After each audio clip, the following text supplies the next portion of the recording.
বর্তমানের জনপ্রিয় কিছু ডায়েটারি সিস্টেমের মধ্যে অন্যতম একটি ডায়েট প্ল্যান হলো কিটোজেনিক ডায়েট বা কিটো ডায়েট। এই ডায়েটে সম্পূর্ণ এক শ্রেণীর খাবার তালিকা থেকে বাদ দেওয়া হয়। এটি হলো কার্বোহাইড্রেট জাতীয় কোনো খাবারই এই ডায়েটে থাকাকালীন খাওয়া থেকে বিরত রাখা হয়। মূলত আমাদের শরীর গ্লুকোজ ব্যবহার করে শক্তি উৎপন্ন করে। কিটো ডায়েট করলে শরীরে গ্লুকোজের অভাবের কারণে শক্তি উৎপন্ন করার জন্য শরীর ফ্যাট বার্ন করা শুরু করে। এতে কিটোন উৎপন্ন হয়, আর এই জন্যই এই ডায়েট প্ল্যানকে কিটোজেনিক ডায়েট বলে। কিটো ডায়েট হলো একটি হাই ফ্যাট ডায়েট যেখানে গ্লুকোজের পরিবর্তে ফ্যাট এবং প্রোটিন খাওয়া হয়। আর এই ডায়েটে ফাইবার হিসেবে অনেক শাকসবজি খাওয়া হয়। বডি সিস্টেমের এই হঠাৎ পরিবর্তনে মানুষ অনেক দ্রুত ওয়েট লস করে। তবে আসলেই কি কিটো ডায়েট আমাদের শরীরের জন্য ভালো? এই ডায়েটের কি কোনো সাইড ইফেক্ট আছে? ওয়েট লস করার পর স্বাভাবিক ডায়েটে ফিরে আসলে কি আবার ওয়েট গেইন করার সম্ভাবনা আছে? আজকের এই ভিডিওতে আমরা এই বিষয়ে আলোচনা করব, তাই ভিডিওটি শেষ পর্যন্ত দেখুন।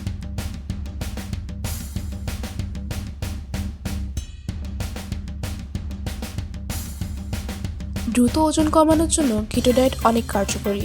যেহেতু এই ডায়েটে 75% ফ্যাট খাওয়া হয়, তাই অনেক বেশিক্ষণ পর্যন্ত ক্ষুধা লাগে না। সাধারণত ফ্যাট বার্ন করতে আমাদের শরীরের বেশি সময় লাগে, তাই ক্ষুধা ভাবটাও থাকে না। আর আমরা জানি ওয়েট লসের জন্য আমাদের ক্যালোরি ইনটেক কমাতে হয়। এই বিষয়ে কিটোসিস আমাদের অনেক সাহায্য করে। এছাড়াও এটি আমাদের কার্বস ক্রেভিং কমাতেও সাহায্য করে। যারা খুব দ্রুত ওজন কমাতে চান তাদের জন্য কিটো ডায়েট আদর্শ একটি ডায়েট। কিটো ডায়েট করলে যে কোনো ধরনের হৃদরোগের সম্ভাবনা কম থাকে। কার্বোহাইড্রেট অতিরিক্ত পরিমাণে খেলে আমাদের রক্তের সাথে মিশে তা ফ্যাট মলিকিউল বৃদ্ধি করে এবং সময়ের সাথে সাথে আমাদের হার্ট ব্লকেজ, হার্ট ফেলিয়ার এবং হার্ট অ্যাটাকের মতো মারণাত্মক রোগের সৃষ্টি করে। কিটো ডায়েটের ফলে কার্বোহাইড্রেট সমৃদ্ধ খাবার কম খাওয়া হয়। এতে কোনো রকম হৃদরোগের সম্ভাবনা অনেক কমে যায়। ক্যান্সার, পলিসিস্টিক ওভারি সিনড্রোম এবং ব্রণের জন্য নিবিড়ভাবে পর্যবেক্ষণ করা সেটিংসে এখন কিটোজেনিক ডায়েটও ব্যবহার করা হচ্ছে। ডাক্তার এবং বিজ্ঞানীরা এখনও এর উপকারী প্রভাবগুলি সঠিক প্রক্রিয়া খুঁজে বের করার জন্য গবেষণা পরিচালনা করছেন। এটি অনুমান করা হয় যে কম কার্ব জাতীয় কিটোজেনিক খাবার শরীরে ইনসুলিনের মাত্রা কমিয়ে দেয়। যেহেতু ইনসুলিন একটি বৃদ্ধি উদ্দীপক হরমোন, তাই এর অনুপস্থিতি ক্যান্সার, পলিসিস্টিক ওভারি সিনড্রোম এবং ব্রণ ব্রেকআউটকে কমিয়ে দিতে পারে। কিটো যেহেতু একটি হাই ফ্যাট ডায়েট, তাই এই ডায়েট করলে আমাদের শরীর গ্লুকোজের ওপর ভরসা না করে ফ্যাট বার্ন করা শুরু করে। গ্লুকোজ না পাওয়ায় আমাদের শরীরে ইনসুলিন লেভেল কমে যায়। অর্থাৎ যারা ডায়াবেটিসের রোগে ভুগছেন তাদের জন্য এটি একটি লাইফ সেভিং ডায়েট হয়ে দাঁড়াতে পারে। এটি আমাদের ব্লাড সুগার কমাতে সাহায্য করে আর ইনসুলিন সেন্সিটিভিটিকে কার্যকর রাখে। ভবিষ্যতেও যাতে ডায়াবেটিস না হয় এই বিষয়েও কিটো আমাদের সাহায্য করে। এছাড়াও অনেক অ্যাথলেট এবং খেলোয়াড়রা অল্প সময়ের জন্য কিটো করে থাকেন, যাতে তাদের বডি এর এক্সট্রা ফ্যাট না থাকে।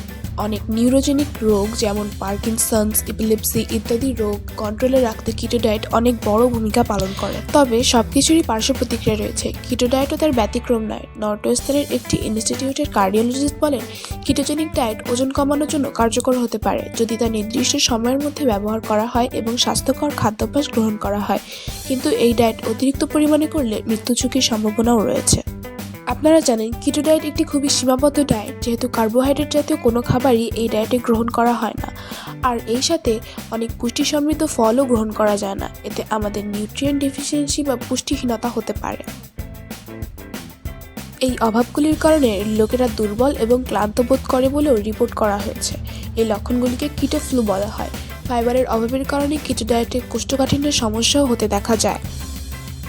তবে ক্ষতিকর প্রভাব থাকা সত্ত্বেও পৃথিবীতে অনেক মানুষই কিটো ডায়েটকে তাদের লাইফস্টাইলের সাথে ইনক্লুড করেছে এবং অনেকেই এই ডায়েটের বেনিফিট থেকে খুবই সন্তুষ্ট।